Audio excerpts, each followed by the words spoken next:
Hello friends, welcome back to my channel. ఈ రోజు ఈ వీడియోలో మనం ఇన్స్టెంట్ టమోటా పచ్చడి ఏ విధంగా ప్రిపేర్ చేసుకోవాలో తెలుసుకుందామండి.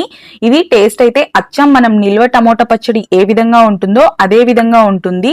కాకపోతే దీన్ని మనం ఇన్స్టెంట్ గా అప్పటికప్పుడు భోజనంలో ఎప్పుడైనా సరే స్పైసీగా తినాలన్నప్పుడు వంట రాని వాళ్ళైనా ఎవరైనా సరే కేవలం ఈజీగా 10 నిమిషాల్లో ప్రిపేర్ చేసుకోవచ్చండి. టేస్ట్ అయితే చాలా బాగుంటుంది.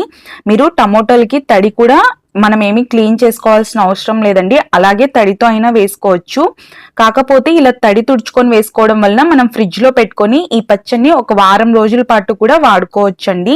నేనైతే ఇక్కడ ఒక 3/4 కేజీ టమోటాలు తీసుకున్నానండి. వీటిని శుభ్రంగా తడి లేకుండా తుడిచేసుకున్నాను. ఇప్పుడు మనము వీటిని సన్న ముక్కలుగా కట్ చేసుకొని స్టవ్ మీద ఒక ప్యాన్ పెట్టుకోవాలండి. ఇందులోకి ఎక్కువ ఆయిల్ ఏం అవసరం లేదు. ఒక 2 టేబుల్ స్పూన్ల ఆయిల్ వేసేసుకొని ఇందులో మీరు తీసుకున్న టమోటాలు తగ్గట్టుగా మీ స్పైసెస్ కి తగ్గట్టుగా ఎండుమిర్చి వేసేసుకోవాలండి.